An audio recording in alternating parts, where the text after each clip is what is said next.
अस्सलाम वालेकुम दोस्तों, आप लोगों को पता ही होगा कि कैसे इजराइल इस वक्त फ़लस्तीन पर जुल्म कर रहा है। न सिर्फ अपने एयर स्ट्राइक से, फाइटर जेट से, बल्कि अब तो खबर ये भी आ रही है कि उसने अपनी सेना को इजराइल की गाज़ा जो फ़लस्तीन की गाज़ा पट्टी है उधर भेज दिया है, पैदलिया सेना को, इन्फेंट्री को। और दूसरी बात ये भी है दोस्तों कि सवाल ये खड़ा होता है कि जो 4-5 सालों से शांति थी, वो शांति को इस वक्त धक्का क्यों लगा। आखिर नेतन्याहू जो प्रधानमंत्री हैं इजराइल के, वो चाहते क्या हैं। तो इसके पीछे थोड़ा सा आपको समझना पड़ेगा कि मामला है क्या।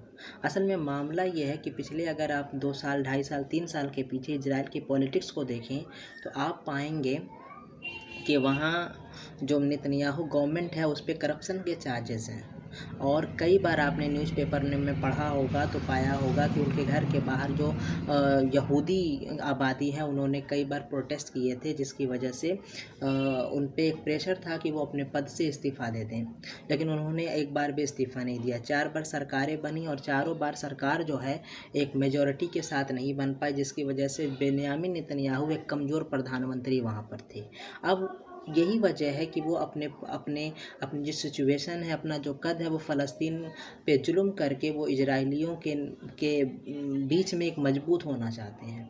और ये इस वक्त जो है हमास ने उनको एक मौका भी दे दिया।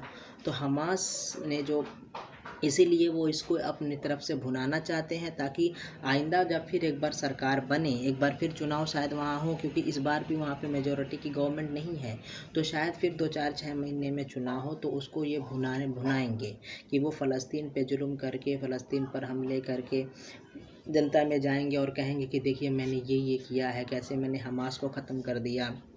क्योंकि अगर आप पिछले चुनाव में जो उनके वादे यहूदी जनता से किए गए थे अगर आप देखेंगे, तो उसमें ये था कि जॉर्डन के कुछ हिस्से को हम अपने इजराइल में शामिल कर लेंगे, और फ़लस्तीन के जो वेस्ट बैंक के पार्ट्स हैं उनको भी हम अपने मुल्क में शामिल कर लेंगे। इसके बावजूद वो नहीं जीते हैं। तो उनके पास वाहिद एक रास्ता ये था कि वो फ़लस्तीन के हम जो हमास ग्रुप है उस पर ज़बरदस्त तरीके से हमला करें और फिर उसको नस्तो नाबूद करके अपनी जनता के बीच में चुनाव के जाएँ और फिर जो है वो चुनाव जीत जाएं। और दूसरी बात ये भी है कि जो करप्शन के चार्जेस हैं वो हट जाएं।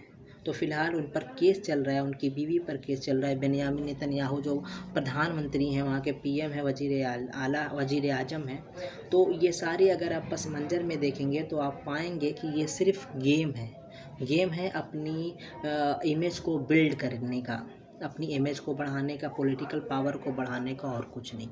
इससे ज़्यादा वहाँ कुछ नहीं है। और इसीलिए वहाँ के जो प्रधानमंत्री हैं वो पूरी दुनिया को नज़रअंदाज करके वह जो है जुल्म कर रहे हैं आम फ़लस्तीनियों पर। तो उम्मीद है ये छोटी सी इन्फॉर्मेशन आपको पसंद आई होगी।